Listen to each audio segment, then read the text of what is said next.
Hello दोस्तों, कैसे हो दोस्तों। आज हम बताएंगे कि एट्थ पे कमीशन के बारे में एक बहुत बड़ा कन्फ्यूजन चल रहा है।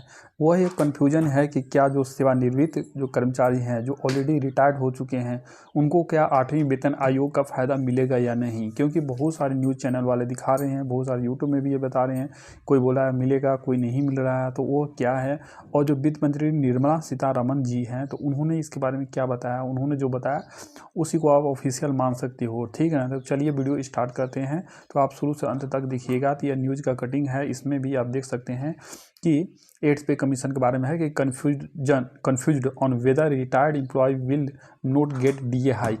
जो डीए बढ़ता है हर 6 महीना के बाद, तो उनको डीए जो बढ़ता है वो मिलेगा या नहीं।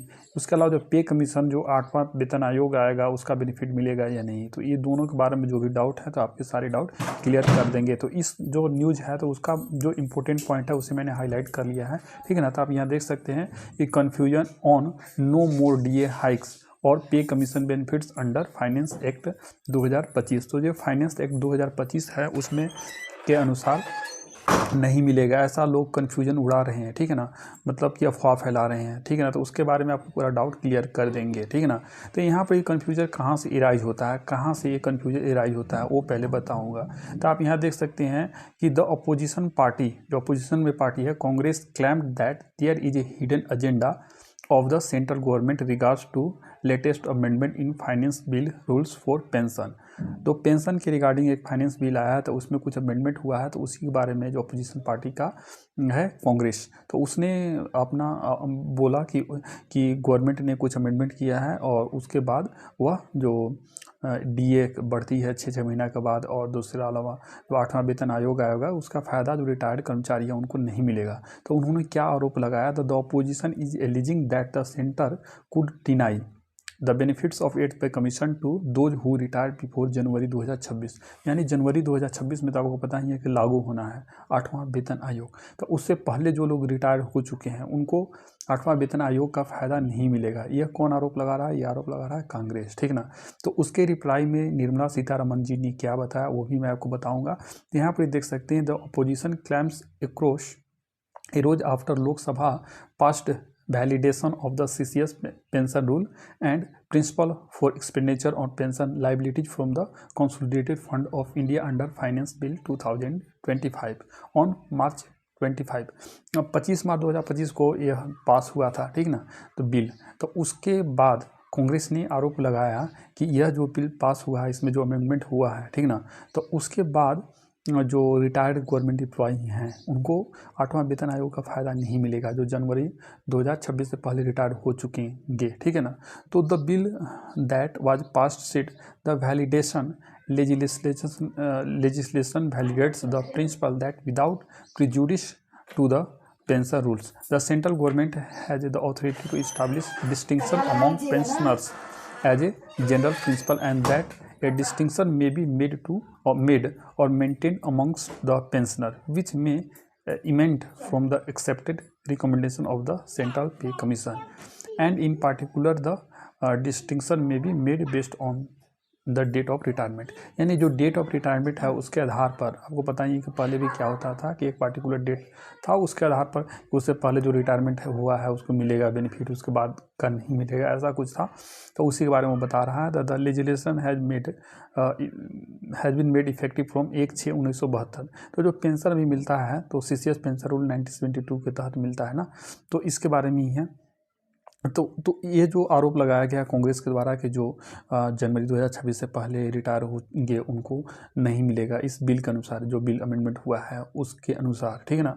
तो फाइनेंस मिनिस्टर निर्मला सीतारमण जी ने क्या बताया, यहाँ पर देख सकते हैं। However finance minister Nirmala Sitharaman during the reply in Rajya Sabha recently, उन्होंने रिसेंटली हाल में बताया, क्लियरिफाई कर दिया that the recent amendment to pension rules in finance bill, जो फाइनेंस बिल में जो पेंशन रूल में अमेंडमेंट हुआ है are just validation of the existing policy, जो पहले से एग्जिस्टिंग पॉलिसी है, नियम है, उसी को वैलिडेट किया गया है। But do not change the benefit for civil और डिफेंस पेंशनर, जो सिविल का या डिफेंस का जो पेंशनर्स हैं उनको जो पेंशन मिलता था उसमें कोई बदलाव नहीं होगा। ठीक ना। Sitharaman fired back at the opposition, उन पर रिप्लाई में बताया by highlighting that the latest the latter 6 pay commission held a distinction between pensioner depending on January 1, 2006। तो छठा वेतन आयोग आपको पता ही है 2006 से लागू हुआ था। तो उसमें उन्होंने बताया कि जो छठा वेतन आयोग में डिस्टिंक्शन किया गया था, दोनों से अलग कर दिया था, मतलब कि 1 जनवरी 2006 को कट ऑफ डेट रखा गया था। However under the PM Modi government the 7th पे commission has insured A parity between pensioners who retired pre-2016 and post-2016. She emphasized that the 8th pay commission will further enhance salary and benefit of to both government employee and retired who receive pension, यानी जो pension receive करते हैं, जो pensioners हैं, उनको भी फ़ायदा मिलेगा, और जो गवर्नमेंट एम्प्लॉय जो ऑलरेडी अभी जॉब में कर रहे हैं करेंटली, उनको भी फ़ायदा मिलेगा, उसमें कोई नहीं होगा।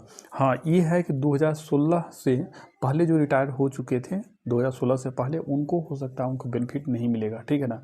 ये तो 2016 से पहले जो रिटायर हो चुके थे उनको 8वां वेतन आयोग का फ़ायदा नहीं मिलेगा, ठीक है। लेकिन जो ऐसा नहीं है कि 2026, ये कट ऑफ डेट 2016 रखा जाएगा, ठीक है ना, 2016 रखा जाएगा, 2026 नहीं रखा जाएगा, ठीक है ना।